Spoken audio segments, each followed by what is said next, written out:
E aí galera, tudo bem com vocês? Sejam bem-vindos aqui de volta ao Super Acadêmico. Hoje eu vou finalizar a apresentação da minha tese, com os últimos itens do último capítulo, mais a conclusão.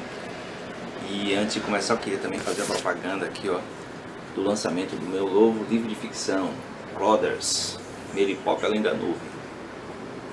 Não sei, quem acompanha minhas redes sociais deve ter visto lá o convite para a live que vai acontecer no dia 5 de dezembro, às 5 da tarde, 17 horas.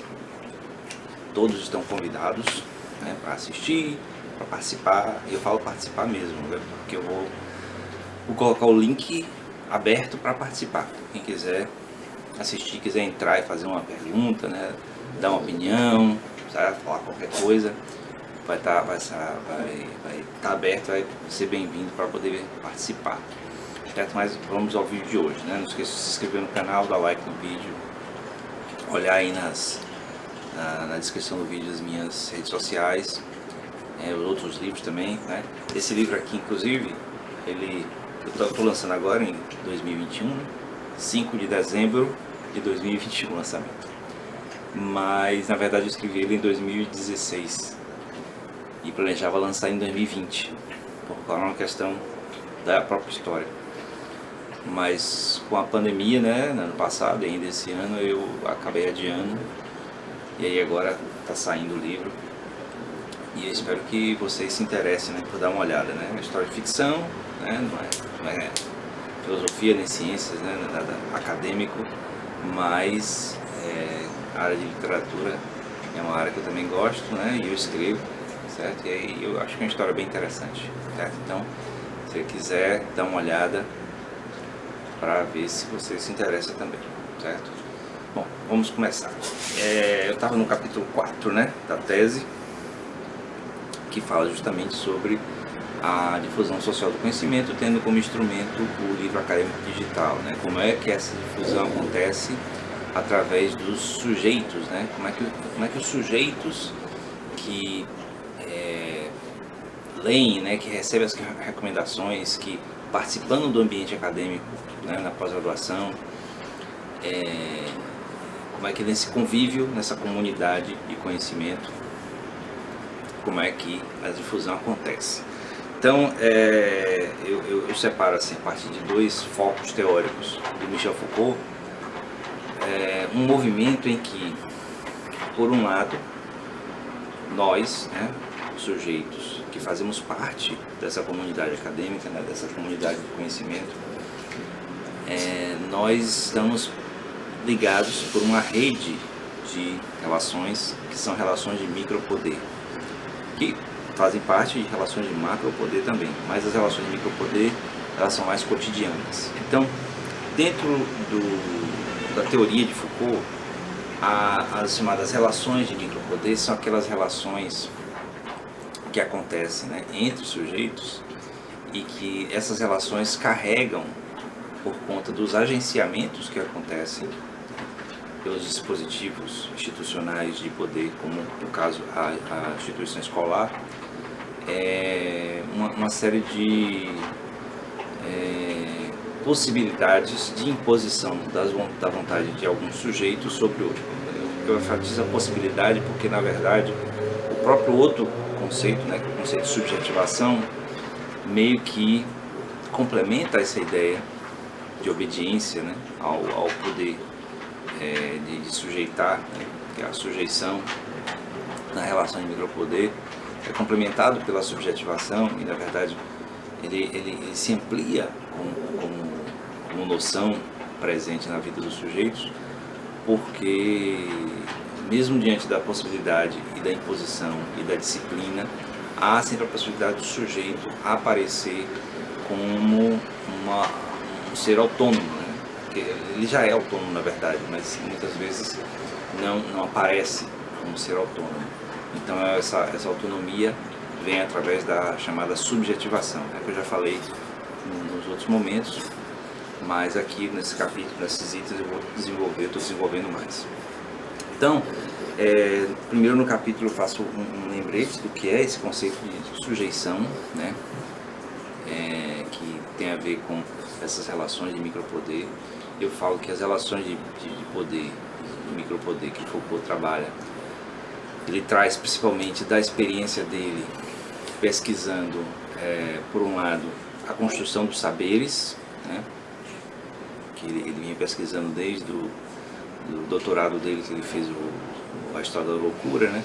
Então ele fala como o sujeito considerado não são, né? O sujeito considerado louco num dado momento histórico, ele foi sendo sujeitado, submetido a um sistema, né? Uma série de dispositivos institucionais de poder que tiravam o enquadramento dele como sujeito. Então, era como se o louco, né, não fosse um sujeito, muito por influência da própria noção cartesiana, né, do René Descartes, de sujeito como sendo um sujeito racional. Né? Aquela ideia do penso, logo existo. O cogito cartesiano acaba influenciando historicamente como é construída essa noção de sujeito, de quem é sujeito e de quem não é sujeito. Né? Quem não é sujeito seria aquele que não pensa, que não é racional.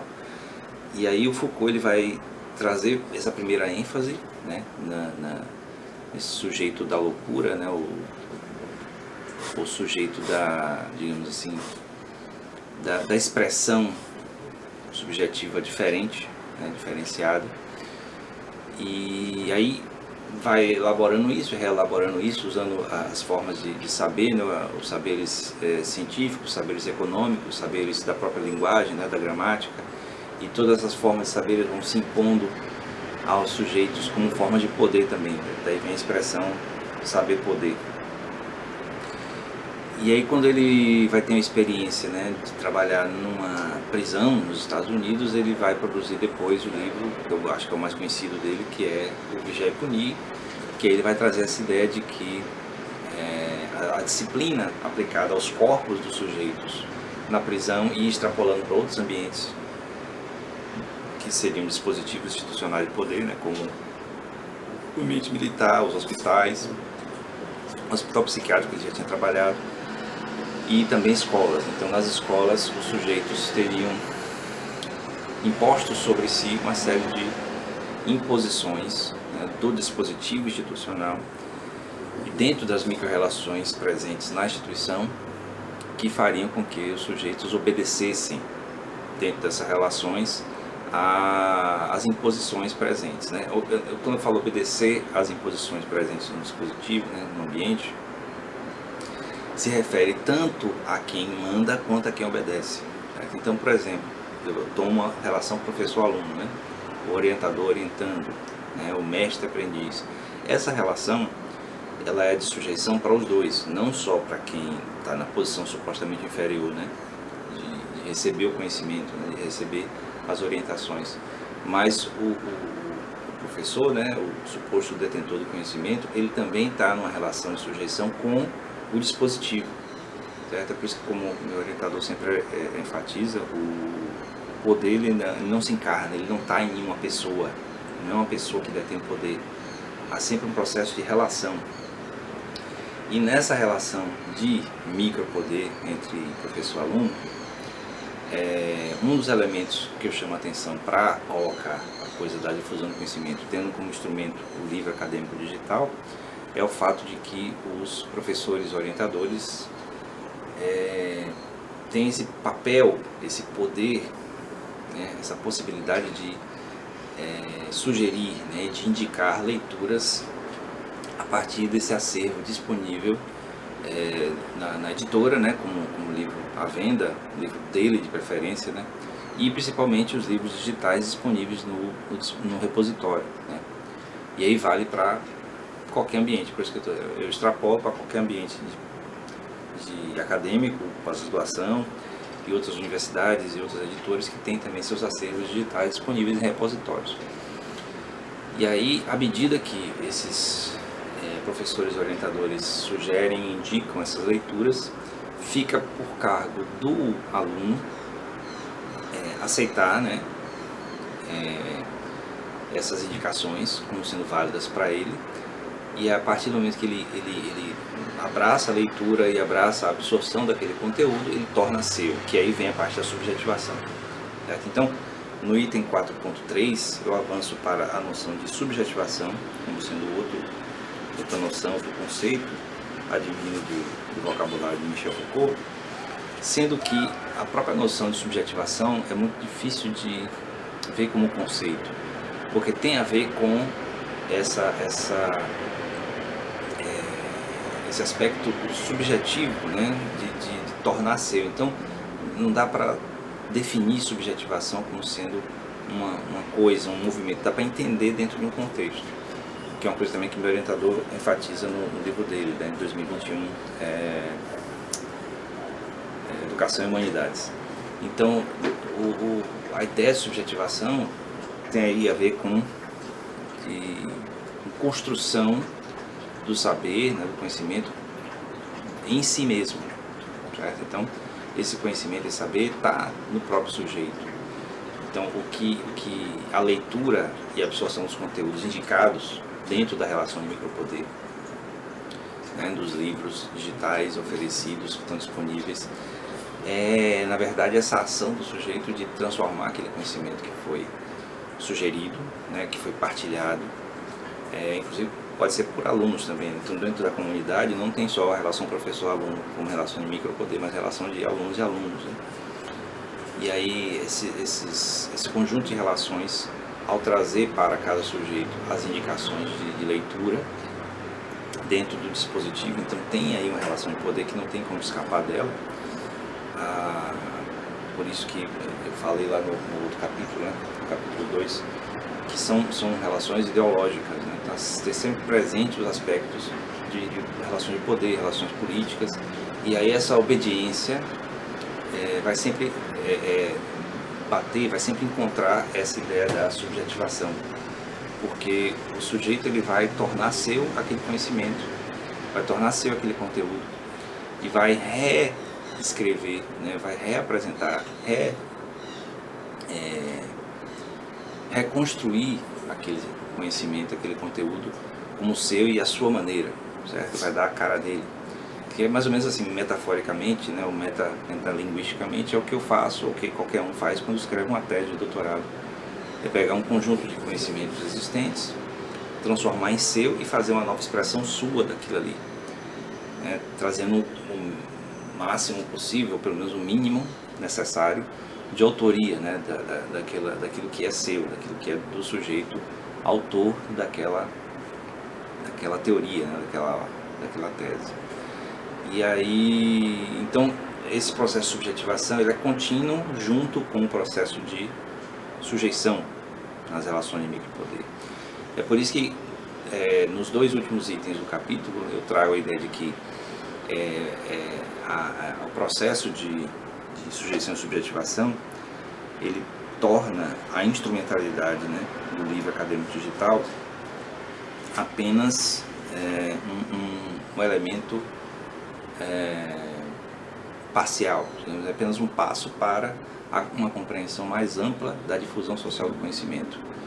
Então, a difusão social do conhecimento, tendo como instrumento de livro acadêmico digital, passa pelo fato de reconhecer que os sujeitos dentro dessa comunidade, os sujeitos nesse contexto, nessa conjuntura, eles apreendem e absorvem aquilo que é dado como imposição de poder, né, como sujeição, e mais além do que isso, eles tornam os conhecimentos, os conteúdos como seus, subjetivando esses conhecimentos, tornando seus e construindo a si mesmos nesse sentido.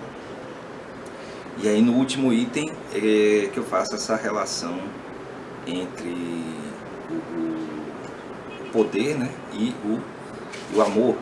O título, inclusive, é bem esse, sinergia entre poder e amor.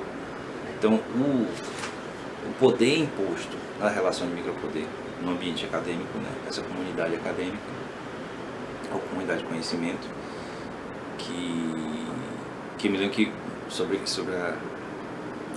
a sugestão de uma das componentes da banca, eu trouxe como uma espécie de idealização dessa comunidade de conhecimento aquela pintura do renascentista, né, acho que é Rafael, que tem a Academia de Platão, né? Idealizada, a Academia de Platão, academia, em que tem, além de Platão como centro, figura central, e Aristóteles logo depois dele. Eu vou ver se eu arranjo e coloco aqui no vídeo.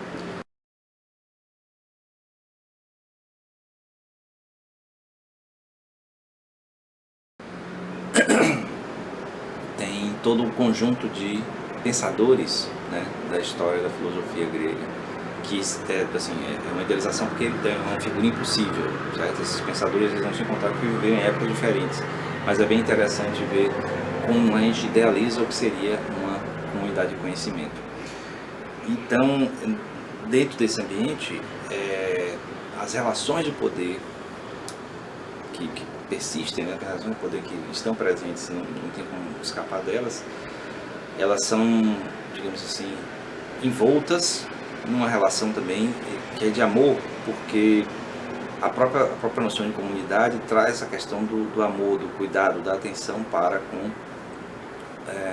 com os outros, né? Então, os mestres, professores, orientadores, eles fazem indicações, fazem sugestões para os alunos, não só por causa da imposição do poder, não só por causa do dispositivo que impele ele, né, que exige dele, que ele tenha coisas citadas dele e que ele use, né, se aproprie das publicações da própria instituição e as publicações dele, que sejam citadas e usadas e referenciadas, mas há uma escolha que tem a ver também com o amor pelo conhecimento, o amor pelo outro, pelo próximo, né, pelo aluno, que aí eu faço uma ponte disso que é o que eu tirei também do Foucault, que é a ideia da relação amorosa entre aprendizes e mestres, inspirada muito no Banquete, né, que é um diálogo de Platão que versa sobre o amor, falando sobre como o amor entre mestre e aprendiz é um amor que pode até iniciar como tendo a ilusão de ser o amor pela pessoa, né? Mas demonstra que é um amor muito mais pelo saber, que é a própria definição de filosofia, não pelo saber. Bom, aí eu faço essa ponte aí e chego nas minhas conclusões, em que, retomando os objetivos, né, para ver se foram realmente atingidos, né, de apresentar, né, de descrever o funcionamento da editora universitária, e que nesse ambiente as ideias, as noções de tecnologia digital, de livro acadêmico digital e difusão do conhecimento, como é que elas se desenvolvem, né? E aí podem ser apropriadas por qualquer leitor, no meu caso como sendo autor da tese, até desenvolver uma teoria sobre a difusão social do conhecimento, tendo como instrumento o livro acadêmico digital. E aí eu apresento, né, eu lembro que apresentei já o livro acadêmico digital como sendo uma tecnologia digital que serve ao propósito de propagar a produção feita pela universidade através dos programas de pós-graduação, cuja chancela principal é uma das chancelas, né? Porque tem também os periódicos, mas a chancela da editora universitária, que é a instituição, a parte da instituição, o órgão que eu faço parte, como ela funciona como um dispositivo de poder e também como uma chancela, né, institucional do que é produzido como conhecimento, né? Aí tem um questionamento, uma discussão sobre esse conhecimento que é chancelado institucionalmente, que está dentro dos aspectos do dispositivo de poder, né? Já que há pessoas, né, sujeitos que escolhem o que é que vai ser publicado ou não, e chegando isso a ser propagado nos meios digitais, né? Tem os meios físicos também, como os livros impressos e tal, mas nos meios digitais que eu estou analisando, quando chega lá, é preciso da ação dos sujeitos, né, dos sujeitos autores ou não, que sejam professores, dentro da próprio dispositivo do poder que chancela, né, que agencia os sujeitos nas relações de poder. Eles podem pegar e fazer essas indicações de leitura, essas indicações podem ser aceitas ou não, e aí cada sujeito vai desenvolver e tornar seu aquele conhecimento, né, aquele conteúdo que está disponível, nesses arquivos, né, digitais, que são os livros acadêmicos digitais, né. Então, de certo modo, a minha conclusão, ela, como deve ser, né, a conclusão de uma tese, deve trazer apenas um arremate do que foi apresentado antes. Então, o foco central, né, da minha tese é justamente esse, de que a difusão social do conhecimento, tendo como instrumento o livro acadêmico digital, acontece pela via da sujeição e subjetivação, né, da subjetivação e sujeição dos sujeitos envolvidos nesse dispositivo institucional de poder que é a universidade, né, representada somente pelos programas de pós-graduação e o programa de pós-graduação que eu faço parte, mais do que qualquer um, porque é o que eu posso vivenciar e daí trazer a formulação da teoria, e a editora universitária também como sendo parte da instituição, já que está ligado ao programa de pós-graduação, né, aos programas de pós-graduação, como chancela institucional do que é publicado, né, do que é propagado como conhecimento considerado acadêmico. E, além disso, né, o que eu pude colocar na conclusão, nas considerações finais, seria a ideia de que, tendo conhecimento sobre essas coisas, seria possível elaborar e reelaborar os papéis, tanto da pós-graduação quanto da editora universitária e os ambientes digitais que disponibilizam espaço para a difusão do conhecimento, né, ou pelo menos para a propagação, disseminação do conhecimento produzido, se ampliar, né, para atividades de extensão que possam atingir mais amplamente a sociedade e também abrir mais espaço para outras formas de expressão, outras formas de construção de conhecimento, de exposição dos conhecimentos, dos saberes, não necessariamente ou não exclusivamente os conhecimentos considerados válidos academicamente ou cientificamente, né? Então, acho que é isso, certo? Então, aí eu fecho a tese tem 130 e poucas páginas, né? Não é uma tese longa nesse sentido, mas eu tento aprofundar o máximo possível cada aspecto para que o leitor, especialmente a banca, mas qualquer leitor no futuro possa pegar, pelo menos absorver alguma coisa e a partir daí gerar um conhecimento seu, que é parte da subjetivação, certo? Então, eu fico por aqui, espero que vocês tenham gostado. Lembre de dar like no vídeo, né? Se inscrever no canal e lembre também que no dia 5 de dezembro, se tiver um tempinho, é um sábado, né, 5 da tarde, você assistir ao lançamento desse meu livro, Cloudberries, Meio Porta Além da Nuvem, né? Meu novo livro de ficção, que eu falei, não é novo, porque eu escrevi já tem bastante tempo, mas está sendo lançado agora, certo? Então, fiquem ligados aí, até o próximo vídeo.